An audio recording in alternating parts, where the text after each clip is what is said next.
Alrighty, folks. Today we're going to be taking a closer look at my Fetters weather wheel. I'm going to explain to you what made me want it so much, some unique features about it, and of course accidents and incidents that it's had over the years, and the recent one I've had just after installing it in the window during cooling season. So, anyway, I'm going to go ahead and let's just show you guys the beast. So guys, this is my Fetters weather wheel. So guys, we're gonna go ahead and get started here, and I'm gonna give you guys. So first of all, it was made in 1965, so it's a mid-60s weather wheel. Cooling capacity. So let me show you guys the nameplate here. I have the casing. I have that part right here. I don't know how well you guys can see that, but yeah, you got. So there's your nameplate there. So you guys can pause if you want to read that. So you guys can pause, as I said. So anyway, guys, it's a 12,000 BTUs, 12.0 amps of power, and 1,400 watts, which gives it an energy efficiency rating of 8.57, which is not bad, for such a large air conditioner. For having 12,000 BTUs of cooling power, power consumption 1,400 watts, which is 12 amps. But anyway, that gives it an energy efficiency rating of 8.57, which is pretty good. That's better than average. So my one friend, the air conditioner guy, huge shout out to the air conditioner guy. He's got some nice weather wheels. I mean, he has a 65 just like I do, but it's an 8,000 BTUs. Which, don't get me wrong, guys, they're all the Fetters weather wheels are very unique in one way or another. But anyway, guys, the one thing in common about the air conditioner guy's 8,000 BTU weather wheel and my 12,000 BTU weather wheel is that they both have an AJ series compressor. My friend the air conditioner guy's 8,000 BTU weather wheel, that compressor, I forget the model, forget the numbers, but it's an AJE. And my Fetters compressor is an AJM. So guys, I don't know how well you're going to be able to see the nameplate here. So just in case you can't, just to make things easier, I'm just going to read it to you. Or if you want to, I'll put a link in the description to the video that I took of it running the day after I got it. So I had already sanded the plate down just a little bit because I couldn't read it. So anyway, guys, on the top row, on the top row of the compressor, on the top row of the nameplate, which is this one here, you have 040E-19. The second row is H31-65. So that's right where I'm pointing there. There's the year. I'm going to try to get you guys a little closer. Maybe you guys can read it. If not, just say something. So yeah, I don't know.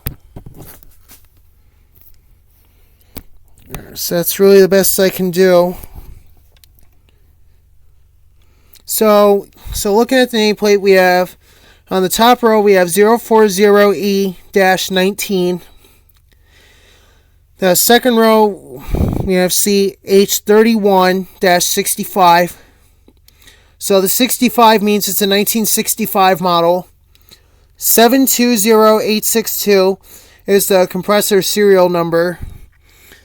You got V115 C60, so this one's 115 volts on 60 hertz. The compressor model is a AJM 15-94. And down on the fourth row, you have V100 C50, single phase power, IRA 45.0. And also here's a little upgrade on the terminal, on the junction box there. So anyway, so guys, I'm going to tell you one unique thing about them AJ series compressors is the sound they have. The sound of them when they're running and starting up. I mean, they sound amazing, guys. I'm a huge fan of the Tecumseh AJ series compressor. So Tecumseh Products Company gets a huge shout out for the long-lasting products they make. you know, they're an HVAC compressor manufacturer now, so they still have them. Now, guys, one little con here is the new AJ2 compressors, guys. I'm not a huge fan of them. I mean, they should have just kept them. They should have kept them like that, guys. That is a purebred AJ compressor. That is what they should have made them. They should have kept that design. But guys, I still love the compressor series though. I mean, I don't like the new ones, but I love the older ones. So, anyway, here's some of the unique things about it that I like so much. Especially the way it works. So, this is an AJM compressor. So you have your discharge line right down here on the bottom. So the cylinder is right there. You know, the cylinder is right there. So it's connected to that line right there. So refrigerant, you know, discharges out the compressor here. It's going to travel up this line, and it's going to enter the first two rows of pipes here in the condenser coil. So it's going to come down these first two rows at the same time, and then they're going to come into this fitting here, which then it goes into the one pipe to go to back through the first row. So then it's going to go around the other side.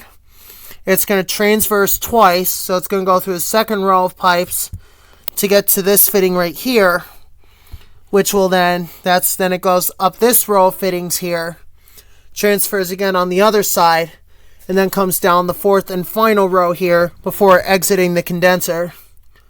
So then it exits the condenser here. It travels along this line, this process line, into the capillary tube, which then brings us to the evaporator. So anyway, guys, my Fetter's weather wheel is unique because it has. Oh, hold on a sec, guys. So my Fetter's weather wheel is unique for the dual evaporator it has.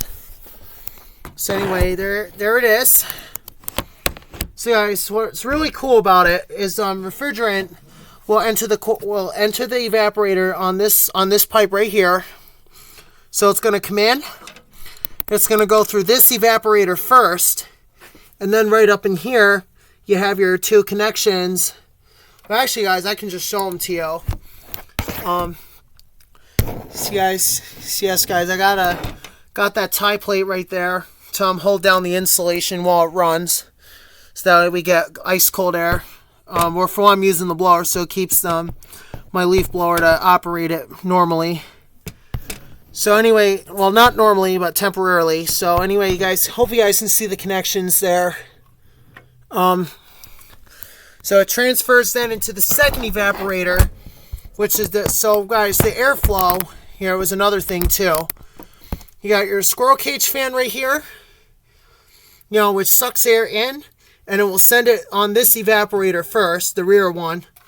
So that'll make the air cold, and then the air travels through the second evaporator and gets even colder.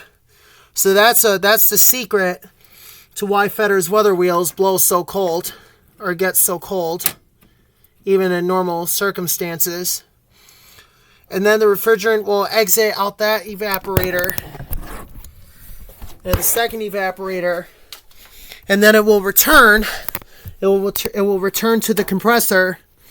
It will return to the compressor on the suction line, which is this line right here. So then the refrigerant will enter the compressor, and then I don't know how it travels through, but it will come down through, and then it will enter the cylinder, which is right there, and then it starts the cycle again. So anyway, that's how the refrigeration system works. So my Fetter's was made in 1965. It was in service till about 1985, 1986, and then it sat for 30 years. And then it sat for 30 years before I placed acquisition for it. And then June 25th, 2021 is when I got it. So I acquired it back in October 2020, and we got it in June. So that worked out really well. So anyway, and oh, by the way, guys, this one, so guys, another distinguishing feature between the 1957 and the 1965 models is the way the fan motors are. So my Fetters fan's right there. This one's got the porthole style motor. So of course the circular vents you see there, I call them portholes. But anyway, there's the windings there. Which anyway, I've got to rewind the motor because it did fail, by the way. A couple weeks later, it suffered a catastrophic failure. The motor windings, it shorted internally. And we found out why. It was because of a shorted wire. So we're going to rewind the motor, get it back in service. But anyway, guys. And where I got it was from an old dress factory just down the road from me. My one good friend, Dustin, who runs Demo by Dustin, he's renovating the place. He's going to turn it into a store. And, but anyway, guys, there's my Fetters. And I'm getting another air conditioner from there, too. It's 1960s Comfort Air. I'm not sure when it'll be ready yet. I said to him, I need as much time as I can need. Is that I need to get the Fetters done. He was like, yeah, he was like, thanks, Joe, no problem, buddy. So anyway, guys, we're still waiting on that. But I thought I'd show you guys, give you a little overview of my weather wheel, give you a close-up, show you the paths the refrigerant takes to complete its cycle. But guys, one of the nice things about the AJM is it's reliable. I mean, any Tecumseh Ajm Compressor, where it's a 1960s one or one still being made today, they're reliable. This compressor right here still works like it's brand new. And that's the nice thing about a hermetic seal, is that the compressor will still continue. It'll probably last me another 50 years or so before it fails on me. So anyway, guys, I thought you guys would like to see that. See my Fetters weather wheel after a cosmetic restoration. Show you the refrigerant, what path the refrigerant takes. But anyway, guys, I thought you would find that cool. I give you a little close-up and show you how it works. And hopefully, guys, I'm not sure when, but my goal is to have done the full restoration on it by by June 2022. So that's when cooling season for us begins. So anyway, I hope you guys found that interesting. Get to see a close-up of it. And yes, guys, I was able to refit the control panel. So that's back on there for now. Now, guys, I'm going to need your guys' help here. If any of you would be able to source up a grill for it, just say something to me. Or if you happen to know of someone who's selling a grill, for a Fetters weather wheel, please be sure to reach out to me. That way, if it's where I can go, if it's somewhere like local, I'm in Dalton, PA, by the way, guys. So that way okay, he's in Dalton. Maybe I might be able to find a Fetters grill near his location. So anyway, guys, I am looking for a Fetters grill for it. And other than that, guys, it looks much better than it did before. I mean, it wasn't in like real sad shape like the Comfort Air is. But it was in satisfactory condition. So anyway, I'm doing the full restoration on it. We're doing what we can to get it back in operation. And we'll see you guys in another video of this beauty when it runs.